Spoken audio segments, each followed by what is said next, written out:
Hello everyone, welcome to our Ramakrishna Mission ITI YouTube channel. आज हम refrigerant topic को लेकर ही डिस्कशन चालू रखेंगे। So before we start today's topic, मैं आपको ये भी बोलना चाहता हूँ कि इस रेफ्रिजरेंट का दो और क्लास हुआ था, पार्ट 1 और पार्ट 2 में।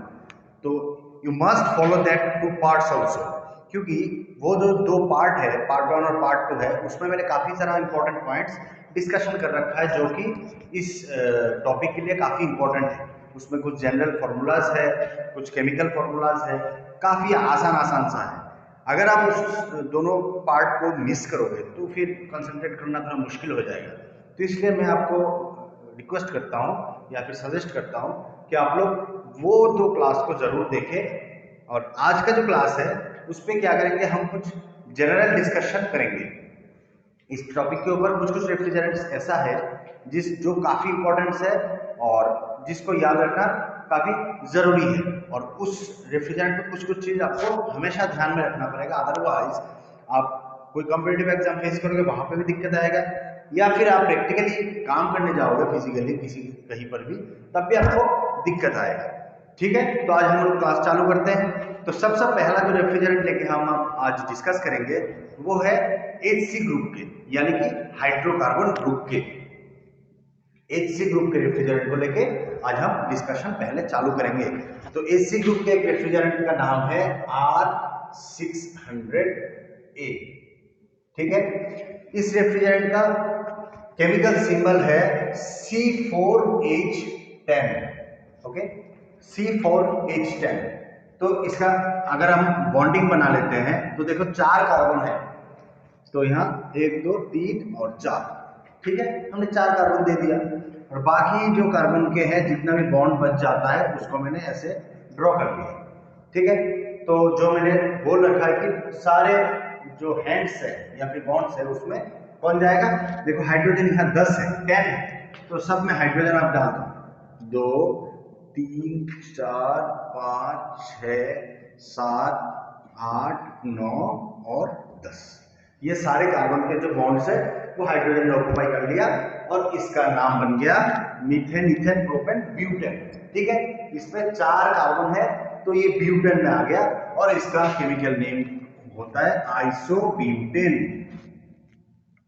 ओके, ठीक है, ये देखो इसमें कार्बन और हाइड्रोजन ये दो ही चीज है, इसमें ना तो फ्लोरीन क्लोरीन कुछ भी नहीं है। तो ये जनरली कार्बन और हाइड्रोजन है, इसलिए ये HC ग्रुप का रेफ्रिजरेंट है, यानी कि हाइड्रोकार्बन ग्रुप का रेफ्रिजरेंट है। तो इसके लिए और कुछ कुछ पॉइंट हमें जानना जरूरी है, जैसे इसका ODP। ODP मतलब ओजोन डिप्लेशन पोटेंशियल, ये इसका 0 है, मतलब ये ओजोन लेयर को कई तरह से खराब ही नहीं करेगा। लेकिन इसका GWP जो है ग्लोबल वार्मिंग पोटेंशियल, वो है 3। ठीक है, तो मतलब इसमें थोड़ा सा ग्लोबल वार्मिंग पोटेंशियल है, मतलब ये वातावरण के टेम्परेचर को थोड़ा बढ़ा सकता है। इसका जो बॉइलिंग पॉइंट है वो है -11.73 डिग्री सेल्सियस इसका। तो ये सारे पॉइंट को डिस्कशन करने के बाद ये काफी अच्छा रेफ्रिजरेंट हिसाब से माना जाता है। ODP, GWP और बॉइलिंग पॉइंट भी काफी नीचे ही है, -11.73 पे ये बॉयल होता है। और बॉयल कहाँ होता है हमें पता है, इवापोरेटर के अंदर। तो ये हो गया मेरा HC ग्रुप के रेफ्रिजरेंट। ठीक है, HC ग्रुप को लेके सारे HC ग्रुप का डिस्कस करने के बाद मैं कुछ कुछ टॉपिक आपको बताऊंगा जो कि ध्यान में रखना बहुत जरूरी है। तो आप इसको, आशा करता हूँ कि आपने नोट कर लिया है इसको। चलो इसको मैं रब करता हूँ और नेक्स्ट पे बढ़ता हूँ।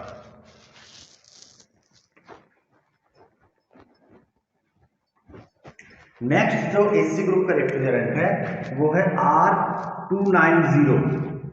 ठीक है, R290 ये इसका केमिकल सिंबल है C3H5। ठीक है, और इसका नाम हम करेंगे तो C3 है तो 3 कार्बन ऐसे दे दिया। ओके, बाकी पे बॉन्ड डाल दिया ऐसे। तो कार्बन कितना है, C hydrogen 1 2 3 4 5 6 7 8।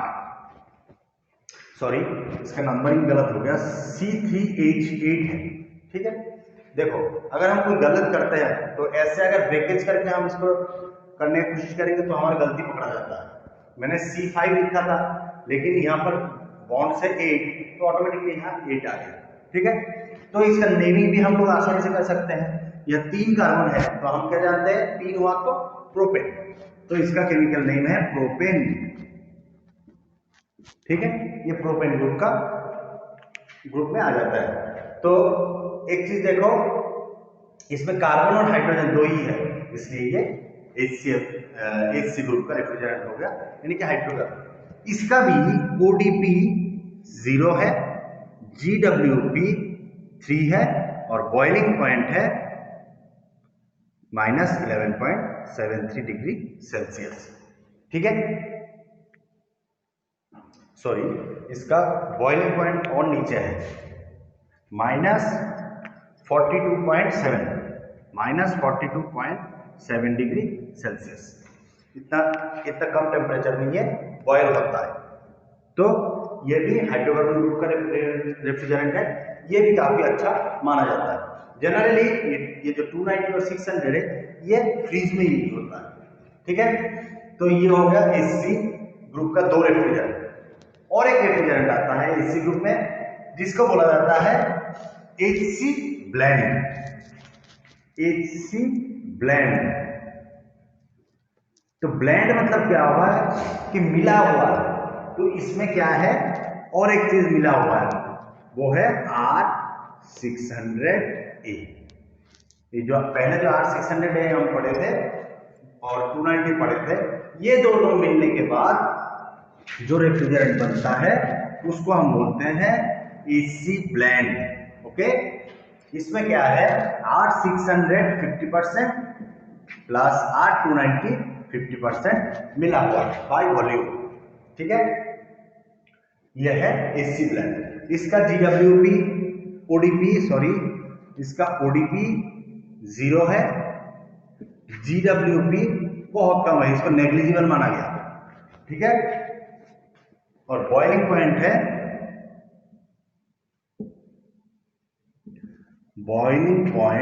Is -31 degree centigrade.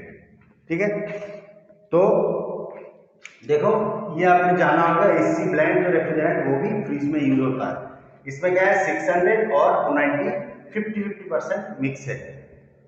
अब पॉइंट जो है, जो काफी इंपॉर्टेंट पॉइंट है, जब हम कभी भी HC ब्लेंड या फिर HC कोई भी रेफ्रिजरेंट फ्रिज में चार्ज करते हैं तो हमें कैसे चार्ज करना चाहिए, बहुत स्लो, धीरे धीरे चार्ज करना चाहिए। और यह फर्स्ट पॉइंट। और सेकंड पॉइंट जो है, हमें कभी भी चार्ज करने के बाद HC ग्रुप का रेफ्रिजरेंट उसमें पार्चिंग इज नॉट अलाउड। ठीक है, इसमें आप पार्चिंग नहीं कर सकते। क्या मतलब है पार्चिंग का, मतलब मान लीजिए जैसे फ्रिज में जब आप HC ब्लेंड या HC रेफ्रिजरेंट यूज कर रहे हो, आपको बोला गया कि 0 से 5 PSI में रखना है, प्रेशर गॉज में देख के रखना है। 0 से 5 जब होता है तब उसको बंद कर देना है और चार्जिंग नहीं करना है। आपने गलती से यहाँ 10 PSI अगर डाल लिया, ठीक है, और आप सोचते हो क्या 10 PSI डाल लिया, फिर उसको थोड़ा दबा के गैस को निकाल दिए और 0 से 5 के अंदर आपने मिला दिया, तो वो जो एक्स्ट्रा गैस आपने इसमें निकाले, that is not allowed in that case of refrigerant. क्योंकि इसमें 50% 600 50% 290 है। ठीक है, और अगर पार्जिंग करते समय आपने निकाल दिया तो आपको तो पता नहीं कौन सा गैस निकल गया। मान लो इसमें आप पार्जिंग करने के बाद 60% ये हो गया और 40% ये हो गया, तब ये रेफ्रिजरेंट अपना केमिकल स्टेबिलिटी खो देगा और आपके सिस्टम को ठंडा नहीं करेगा, जिस कारण से इसमें पार्जिंग अलाउ नहीं है। और अगर मान लेते हो कहीं पर भी आपको लगा कि रेफ्रिजरेंट शायद कम हो गया, थोड़ा सा और डाल दो इसमें, वो भी नहीं चलेगा, क्योंकि उस समय हो सकता है कौन सा रेफ्रिजरेंट निकल गया आपको नहीं पता, तो आप बाय वॉल्यूम कुछ भी नहीं डाल सकते, उसको पूरा रिप्लेस करके वैक्यूम वगैरह करके जैसे सिस्टम होता है फिर दोबारा इसमें चार्ज करना है और जो प्रेशर आपको दिया गया उसमें मेंटेन करना है। तो याद रखना वाला ये चीज है, इसमें पार्जिंग अलाउ नहीं है चार्जिंग बहुत स्लोली करना होगा और प्रेशर 0 to 5 psi आपको मेंटेन करना पड़ेगा। ठीक है, ये सावधानी आपको एसी ब्लेंड रेफ्रिजरेंट के समय ध्यान रखना बहुत जरूरी है। ये सारे पॉइंट आप जरूर नोट कर लीजिए। अगर आप फिजिकली कहीं पर जाके काम करते हो एज ए सर्विसमैन, तो आपको ये पॉइंट जानना बहुत जरूरी है। अदरवाइज आप जितना भी बार चार्ज कर लो, जितना भी सही तरीके से चार्ज कर लो, आपका वो सिस्टम ठंडा नहीं होगा।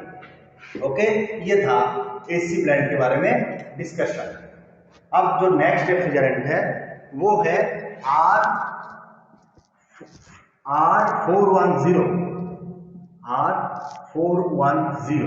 ये एक रेफ्रिजरेंट है। ये जनरली जियोट्रोपिक है, जियोट्रोपिक रेफ्रिजरेंट है और ये HFC ग्रुप के रेफ्रिजरेंट है, HFC ग्रुप के रेफ्रिजरेंट है। इसमें जो है, इसमें R32 प्लस R125 ये दो रेफ्रिजरेंट मिल के इसको बनाया गया। इसमें भी 50% R32 है और 50% R125 है रेफ्रिजरेंट। ये रेफ्रिजरेंट जनरली आजकल एसी में बहुत ज्यादा यूज हो रहा है। ठीक है, इसमें भी आप देख लो एसी ब्लेंड के जैसा दो रेफ्रिजरेंट इसमें ब्लेंड किया हुआ है, मिला हुआ है। इसमें 50% 50%। तो आसानी से आपको ये भी समझ में आ रहा है कि इसमें हम पार्जिंग नहीं कर सकते। कभी हमें लगा कि ये कम हो गया, थोड़ा सा और इसमें टॉप अप कर दूं, वो भी नहीं चल सकता, क्योंकि इसका जो रेशियो है वो 50-50% का है। कोई भी एक अगर कम हो गया, कोई भी ज्यादा हो गया, तो रेफ्रिजरेंट काम नहीं करेगा, ठंडा नहीं करेगा। Okay, next R32। ये रेफ्रिजरेंट जो है ये भी आजकल एसी में बहुत ज्यादा यूज हो रहा है। तो इसको देखो, आप लोग जो पहले मैंने सिस्टम बताया था उससे आप इसको नेमिंग कर सकते हो। तो करने के बाद इसका नेम आएगा CH2F2। ठीक है, तो फिर इसका नाम क्या हो जाएगा, F2 है तो डाई फ्लोरो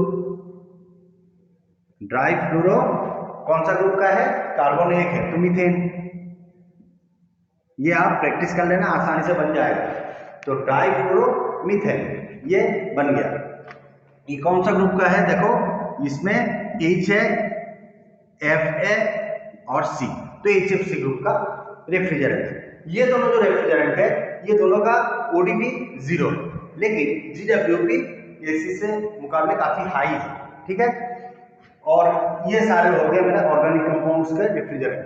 आज मैं कुछ नेचुरल रेफ्रिजरेंट की बात करता हूँ और उसका नंबर कितना होता है वो बता देता हूँ। नेचुरल रेफ्रिजरेंट जैसे हो गया H2O पानी, फिर हो गया एयर। ठीक है, ये सारे नेचुरल रेफ्रिजरेंट है। फिर हो गया आपका एमोनिया, एमोनिया काफी लो टेम्परेचर इसमें मिलता है हमें एमोनिया पे। और हो गया CO2 कार्बन डाइऑक्साइड। ये सारे नेचुरल रेफ्रिजरेंट है। इनमें से वाटर जो है इसका 718 नंबर है। ठीक है, कभी कभार एग्जाम में पूछा जाता है कि वाटर रेफ्रिजरेंट का केमिकल नंबर कितना है, रेफ्रिजरेंट नंबर कितना है, तो 718, R718 इसका नंबर है। एयर का है R729, सॉरी इसमें भी R लिखना बहुत जरूरी है, R718। ठीक है, एमोनिया, एमोनिया होता है R717 और CO2 होता है R744। ये जो चारों रेफ्रिजरेंट है ये जनरली नेचुरल रेफ्रिजरेंट्स है। ठीक है, तो ये भी आपको जानना जरूरी है। कभी कभार पूछता है कि जैसे एयर का नंबर कितना है, तो R729। ठीक है, हाँ, एमोनिया रेफ्रिजरेंट आजकल क्यों नहीं यूज होता है, और एमोनिया रेफ्रिजरेंट यूज होता है जो आइसक्रीम प्लांट है वहां पर काफी यूज होता है। एमोनिया रेफ्रिजरेंट में कुछ पॉइंट आपको ध्यान रखना जरूरी है। इसके साथ कॉपर पाइपिंग नहीं चलता है। जहां एमोनिया रेफ्रिजरेंट यूज होता है वहां स्टील पाइप जरूरी है। और सुरक्षा के तौर पे हमें एक चीज जानना जरूरी है, जब कभी भी एमोनिया रेफ्रिजरेंट यूज होता है तो एमोनिया रेफ्रिजरेंट के समय अगर बाई चांस वहां पे लीक होता है तो तुरंत पानी से आग को धोना चाहिए, रीइंसिंग करना चाहिए पानी से। तो उससे क्या होता है, रेफ्रिजरेंट जो एमोनिया है वो डिजॉल्व हो जाता है पानी में और जो ऑपरेटर रहता है उसको रिलीफ पहुंचता है इससे। ठीक है, तो ये था कुछ पॉइंट्स रेफ्रिजरेंट के बारे में जो कि आपको जानना बहुत काफी जरूरी था। इसलिए मैंने जो रेफ्रिजरेंट की इंपॉर्टेंस है उसी को मैंने उठाया आज और आपको डिटेल में डिस्कशन किया। अगर इसी रेफ्रिजरेंट के बारे में या फिर और कोई भी रेफ्रिजरेंट के बारे में आपको कोई और डिटेल डिस्कशन करना है, कोई पॉइंट आपको जानना है, तो आप जरूर कमेंट बॉक्स में लिखिए। और सबसे जरूरी चीज जो है, अगर आप कोई चीज अच्छी तरह जानना चाहते हैं तो जरूर किसी ना किसी किताब को अच्छी तरह फॉलो करना। जैसे बहुत सारी किताब है, डॉन पंडवार है, फिर अनंत नारायण है, बहुत अच्छा किताब है, पी के नाग है, राजपूत है। सो ये सारी किताब को आप जरूर फॉलो करें और हमारे वीडियो को भी आप देखें तो आपको सपोर्ट अच्छा मिलेगा। ठीक है, अगर कुछ जानना है तो कमेंट सेक्शन में जरूर लिखिए, मैं सॉल्व करने का कोशिश करूंगा। अगर आपको ये वीडियो अच्छा लगता है तो जरूर लाइक करें, अपने दोस्तों को बताएं, इनको भी हेल्प होगा, शेयर करें, सब्सक्राइब करें हमारे चैनल को। Okay, thank you.